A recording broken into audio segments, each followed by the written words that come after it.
XLE, Indian Lake. It's 8 o'clock.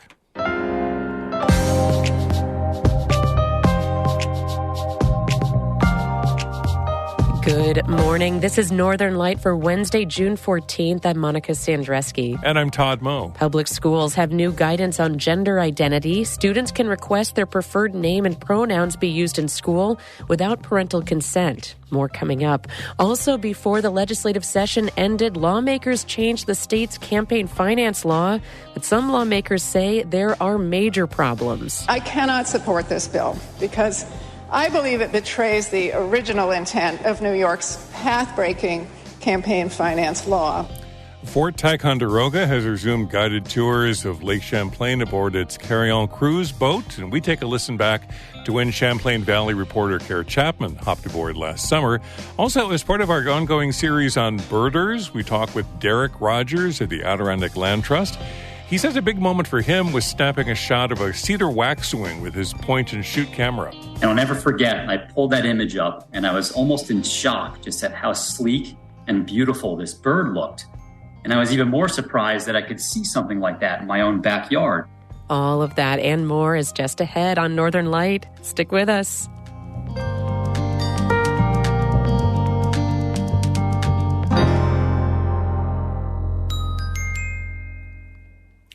Broadcast of Northern Light here on North Country Public Radio is supported by Mountain Orthotic and Prosthetic Services, a full-service practice committed to providing care for patients of all ages with offices in Lake Placid, Plattsburgh, and Malone. Details and referrals at mountainOandP.com. And by Blue Seed Studios, a multidisciplinary art center featuring classes for adults and youth, concerts, art exhibits, and more. BLUseedstudios.org.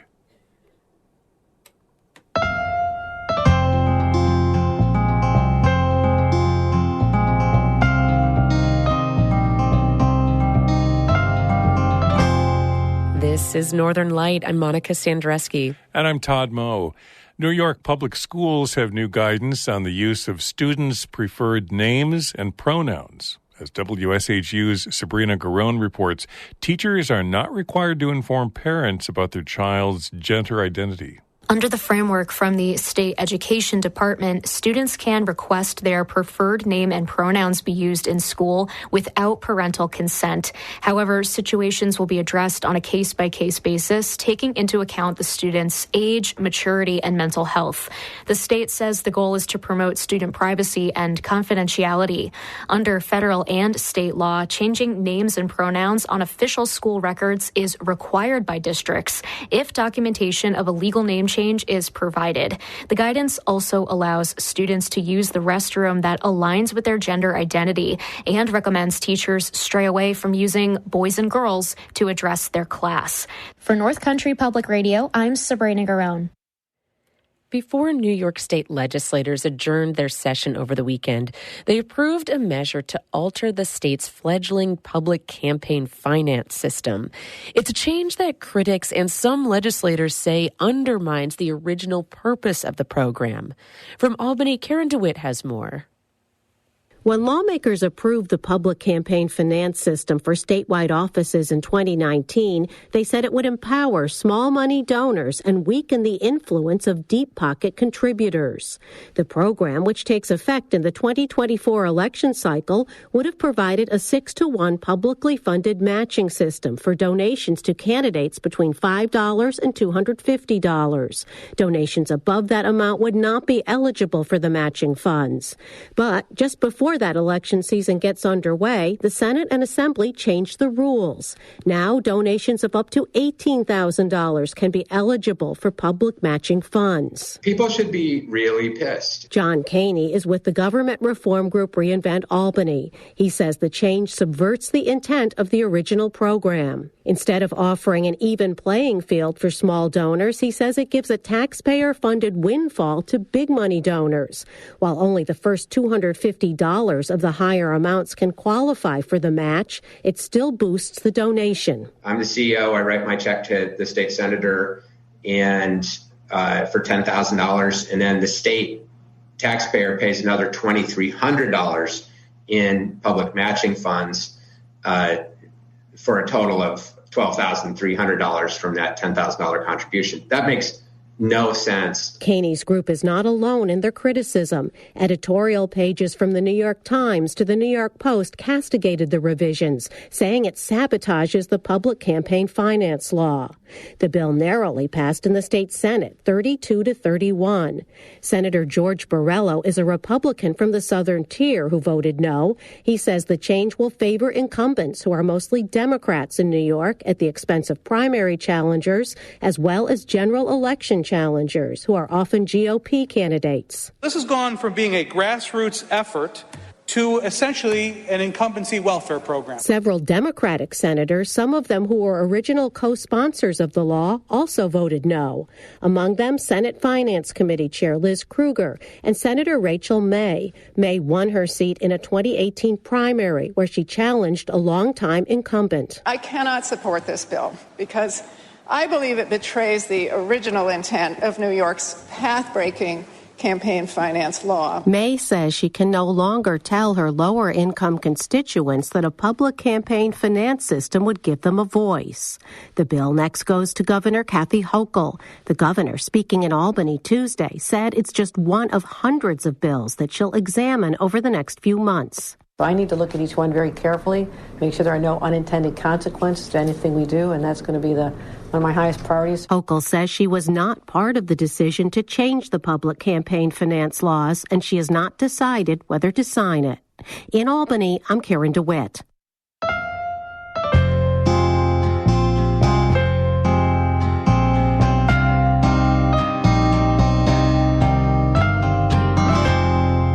Glens Falls High School unveiled its new mascot logo this week. According to the Glens Falls Post-Star, the Glens Falls Black Bears logo was revealed during a pep rally on Monday night. The mascot redesign comes after the state education department introduced a policy last November requiring all schools to retire Native American-themed mascots by the end of the school year. The mascot was Indians. A student committee was formed to choose the new mascot. They gave surveys to get input from the student body and the community and announced the new mascot in April. A police captain from Clinton County died over the weekend from an illness linked to the 9/11 terrorist attacks. Christopher Garrow was 47 years old. He became a police officer in November of 2000. Less than a year later, he was assigned to help search and rescue at the World Trade Center site after 9/11. According to state police, Garrow died on Sunday due to an illness linked to that assignment. He was in the police force for 23 years and lived in the Clinton County town of Peru with his wife and 2 daughters. You can keep up with NCPR throughout the day on our Facebook page and Instagram and Twitter, or at our website, ncpr.org.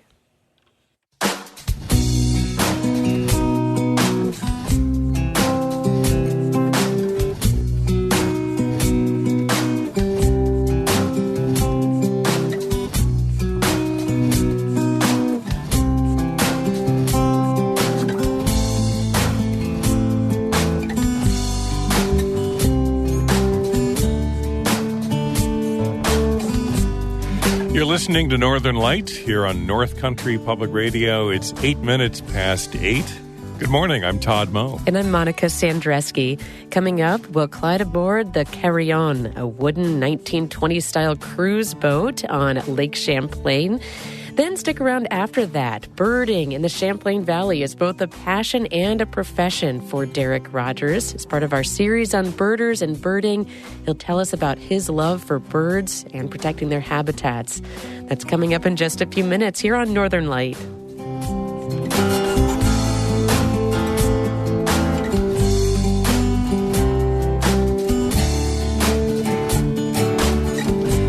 NCPR's fiscal year wraps up at the end of the month, and we'd love to hear from new donors. If you've never given before, consider making a contribution today.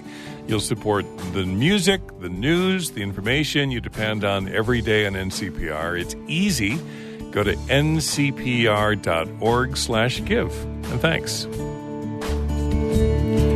This is Alan Dunham in South Glens Falls. You can hear more of his music on our website, ncpr.org/_.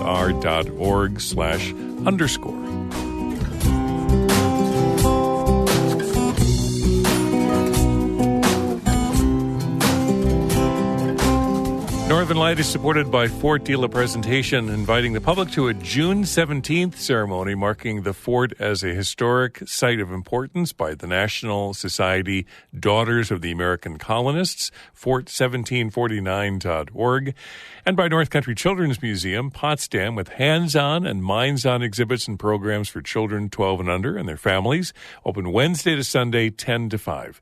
NorthCountryChildren'sMuseum.org. It's springtime here in the North Country, and that means it's time to get back out on the water. At the end of May, Fort Ticonderoga resumed guided cruises of Lake Champlain aboard the Carillon, its wooden 1920s-style cruise boat. Last year, almost 6,000 people took the boat tour. Our Champlain Valley reporter Kara Chapman was one of them, and she brought us this story last summer. I'm aboard the Carillon, Fort Ticonderoga's wooden 1920s-style cruise boat. It's a warm, clear evening, and Lake Champlain is calm as we take off from the dock near the fort's pavilion. Tonight, the ship is steered by Captain Bill, but the tour is led by Ethan Nick. He's Fort Ticonderoga's maritime interpreter. Now, before we get going with our cruise this evening, guys, first I want to introduce myself. My name's Ethan. Hello. It's great to have you all this really lovely afternoon. And, Nick's wearing the uniform of a midshipman, a low-ranking officer in the British Royal Navy of the 1770s. He's got a blue frock coat over a white shirt with 2 rows of gold buttons, plus beige breeches. We head south toward Mount Defiance. That's a high hill that separates Lake Champlain and Lake George. Now, you're on this lake, say, in the year 1755. Near the beginning of the conflict we know as the 7 Years' War, the French and Indian War, whichever term you prefer. It's the year the French began building the fort over there in New York. They call Fort Carillon. Fort Ticonderoga was called Fort Carillon under the original French occupation. Nick explains that at the time you could travel north on Lake Champlain to the Richelieu River. Next, an overland connection, or portage, gave you access to the St. Lawrence River and modern-day Quebec. That was the lifeblood of France's North American empire in the 1750s. Similarly, on the other side of Mount Defiance sits Lake George, a major hub of Britain's empire in North America at the time. And so you can see Fort Carillon here sits right at the junction of these 2 imperial worlds. The whole globe is about to be immersed in this massive conflict of the 7 Years' War. And what's more, this fort is designed to guard the central portage, short overland road running around Mount Defiance that ultimately connected Lake George and all those southern waterways to Lake Champlain, and all those important maritime highways to the north of here. That's why Fort Ticonderoga is here. That's why it becomes the center of events so very quickly. Throughout the cruise, Nick goes deep into detail on Fort Ticonderoga's battles, but also Revolution-era ships and even tales of rum runners crossing the lake during Prohibition. There's a couple dozen people on the boat with me. They shout out questions, and Nick fields all of them with the same level of enthusiasm. One little girl asks if the lake is home to a monster. Call him Champ. Get it? Champ, like Champlain? Yeah, I see the face you're making is like, really? That's my thoughts exactly. But people say that Champ is real. The best evidence that I can think of is... At one point, I sit across from Robert Young and Judy Lansky. They're siblings from North Carolina and New Jersey on their first vacation together since before the COVID-19 pandemic. They say they're intrigued by the fort's history, but their initial inspiration for visiting Ticonderoga lies hundreds of years ahead of the 18th century battles it's known for. Star Trek. In addition to the fort, Ticonderoga is home to the Star Trek Original Series set tour, billed as the most accurate reconstruction of the original series set. I'm a diehard original series Star Trek fan. Mm-hmm. Yeah. But he wanted to see the fort, so I was like, okay, we're here. As we chat, the bartender comes around with complimentary glasses of punch in preparation for a toast. Now I'm on the job, so I don't participate in this part of the tour. Nick says the punch is based off several period recipes, which usually combined strong liquor, plenty of water, sugar, citrus, and a sharp spice. Today, that's nutmeg. Give you an idea of what the British Army and British Navy were enjoying as they were about to toast to the success of this critical mission to sail down the lake and try and take American-held Ticonderoga. Nick offers up a toast to the success of the King's arms, but one cruiser has a different idea. How about one to the captain and announcer? Great job. I can't do it myself. Great job. All right, to Captain Bill. Forget the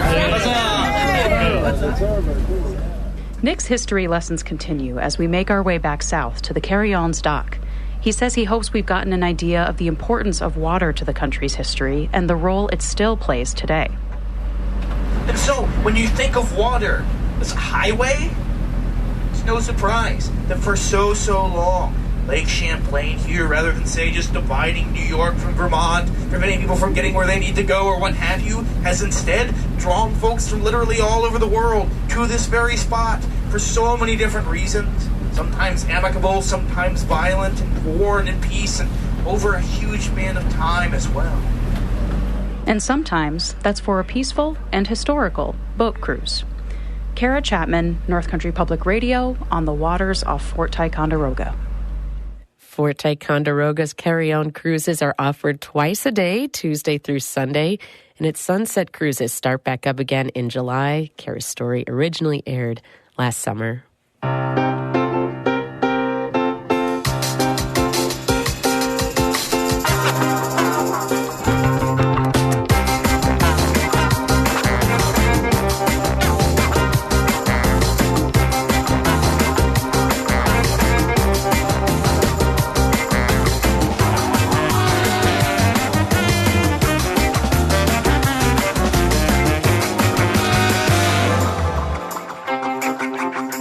You are listening to Northern Light here on North Country Public Radio. I'm Todd Moe. And I'm Monica Sandreski. Coming up in just a minute, from hobby to career, birding as part of the job. That's in just a few minutes. Then stick around after the show for Bird Note, why birds need bird baths in the summertime. That's just ahead at 8:42. But first, Todd has a look at the weather for us.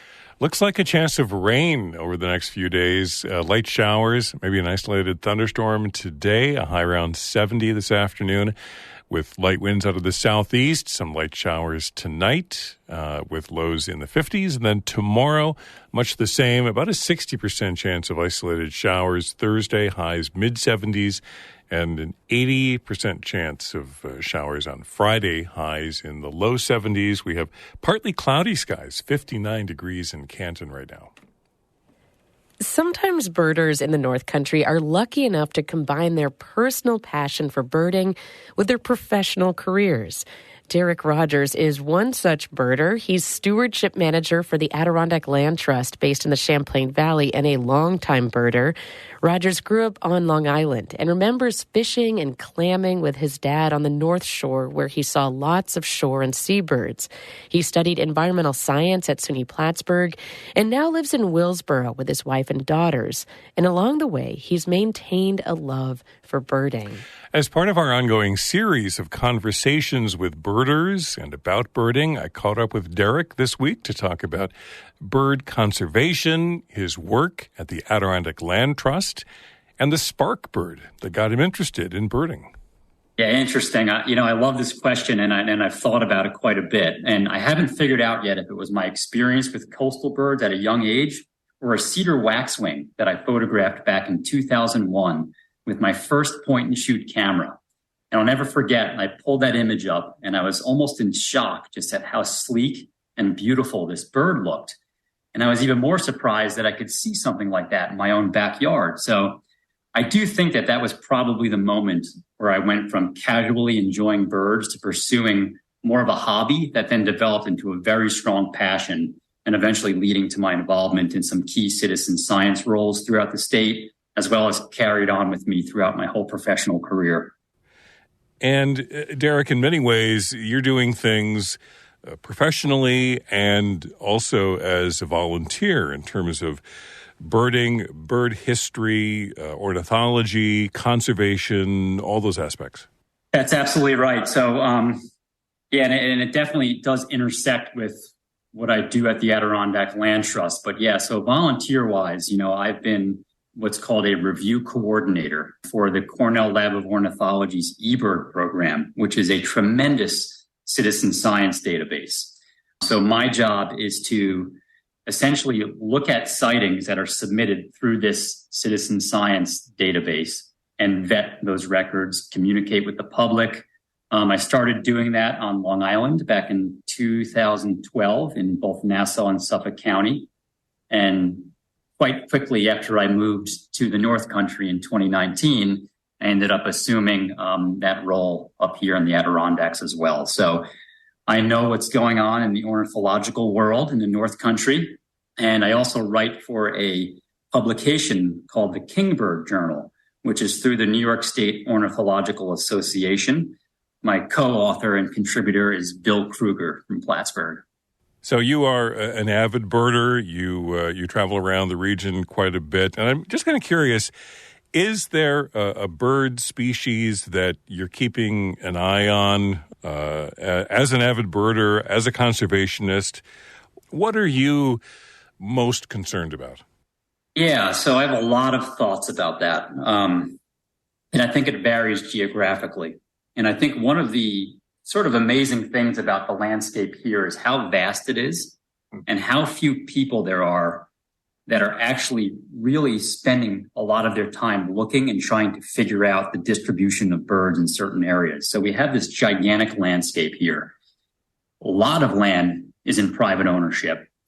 So when I think of, as a conservationist and potential species that I'm worried about in this particular region, I think of grassland birds. So these are species that specialize in grassland type habitats. And given the huge decline and conversion of those habitats, grassland birds are facing the most rapid population declines over any group of species in North America. So here in the North Country and other parts of the Northeast, large hayfields are serving as those functional grasslands. And they host a variety of these grassland birds like grasshopper sparrows, northern harrier, and bobolinks, just to name a few. But the challenge comes when haying, typically that first cut, needs to take place during the most critical time in which these birds are nesting. And unfortunately, these fields go silent following the loss of nests, eggs, and young chicks that haven't fledged yet. But all that said, so in being here and working with so many different private landowners, I feel a great sense of hope, as almost all of these landowners I've spoken with who host important populations of grassland birds, they want to know what they can do to help. So while it's concerning, it's equally inspiring to me, at least. And I feel that great sense of hope. And that's sort of where one of the areas of my work at the Land Trust ties into birds. There's some takeaways that I've connected in. It's that North Country residents clearly love their land and they respect the wildlife that utilize their properties. And when we have conversations about grassland birds and management, they genuinely want to learn more about how they can manage their property to achieve their financial goals, but also to do it in a way that won't negatively impact birds. I've noticed that many of these landowners, as a result, have taken direct action in management, whether it's delaying haying, maybe on a portion or all of their fields, or pasturing certain fields at different times, or even setting aside sections of fields just for grassland birds. So, birds connect. I always say that. And it doesn't matter what your political affiliation is or religion or background. Everybody has a story about birds. And I've just seen that all over the world where I've traveled. You can always spark up a conversation by talking about birds. Okay, go back, Derek, and I want to give you a chance to tell us more about the Adirondack Land Trust. Give us the sort of elevator speech that you would about its mission. Sure. So, one of the questions you asked is, so how does birding connect with my work at the Adirondack Land Trust? So the Adirondack Land Trust is primarily a land conservation organization. So we help increase the size of the forest preserve here in the Adirondacks. We manage our own public preserves, and we partner with private landowners, working with them to protect their lands and helping them achieve their goals while conserving important natural areas. So this is through an instrument called conservation easements, and this is where our farmland protection program really comes into play. But so when you combine all of our land protection work, it adds up to just over 27,000 acres. But it's so important to recognize all of the other attributes that are protected or conserved within that acreage. So just a few examples. 82 miles of river and stream shoreline have been protected. Over 14,000 of the 27,000 acres are within important drinking water catchments. 28 of our projects made lands accessible to the public, and over 7,000 acres of productive farmland are now conserved forever. So my job as the stewardship manager is to work with our conservation team and to manage these protected lands and these partnerships. So one of the first things I did, and adding to those stats after I was hired, and this was just a fun thing that I did, I wanted to try to figure out how many bird species have been documented on lands conserved by the Adirondack Land Trust. So I looked at everything from the shores of Lake Champlain to the lowland boreal forest, where we've, helped protect land either with the state or in partnership with private landowners. And I discovered that it was 212 bird species thus far that have been documented on lands protected by the Adirondack Land Trust. So this is a really pretty impressive number, and I only expect that number to keep increasing as the Adirondack Land Trust continues to grow and make big impacts throughout the North Country. I don't know if birders necessarily want to divulge a favorite birding spot, but, give us an idea of when you take the time to go birding in the North Country. Is there a favorite location? I'm happy to share. I think you're probably right. I think some birders probably would not divulge. But so narrowing it down to the site level, I will say that I love birding the Champlain Valley for a variety of reasons. So that's another discussion. And I live in Willsboro, so maybe I'm a little biased. But narrowing it down to the site level, if I had to choose one particular favorite birding spot in the North Country, it would have to be Noblewood Park in Willsboro. It's at the confluence of Lake Champlain and the Boquet River, and it features just this beautiful sandy delta that juts out into Lake Champlain. So you get this combination of water birds, shore birds, forest birds, and it just yields some incredible species diversity. Noblewood alone has hosted 215 species of birds throughout the years thus far. So no single site in the North Country has had as many documented species as Noblewood Park. Derek Rogers is stewardship manager for the Adirondack Land Trust based in the Champlain Valley and a longtime birder. He leads birding trips too. You'll find more about his bird tours on the website adirondacklandtrust.org. And as Derek Rogers said, everyone has a story about birds. Want to share the story of your love for birding? You can email us, radio@ncpr.org.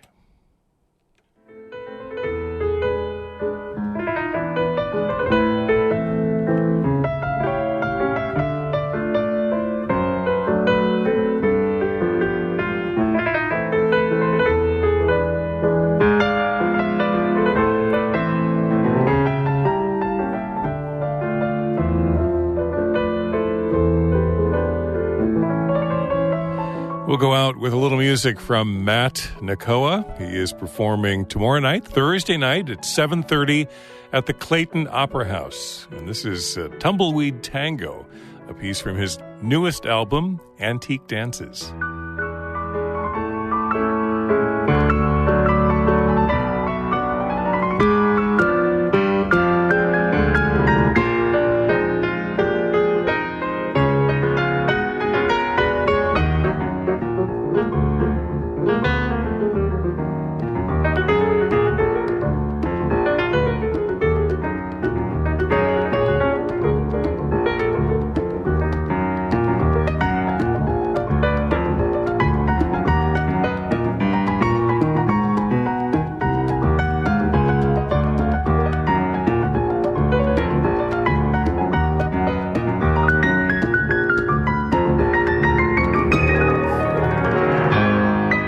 Tumbleweed Tango. Catch Matt Nakoa tomorrow night, Thursday night, 7:30 at the Clayton Opera House. That's it for Northern Light and for this Wednesday, June 14th. Morning Edition continues in just a minute. Coming up, as anti-drag and anti-LGBTQ policies become more common, San Francisco recently appointed the country's first drag laureate. That conversation coming up in about 15 minutes right here on North Country Public Radio. Then join us at lunchtime today for Fresh Air. We'll hear from members of Tupac Shakur's extended family and their role in Black liberation movements. That's coming up at lunchtime between noon and 1 right here on North Country Public Radio. I'm Monica Sandreski. I'm Todd Moe. Be well.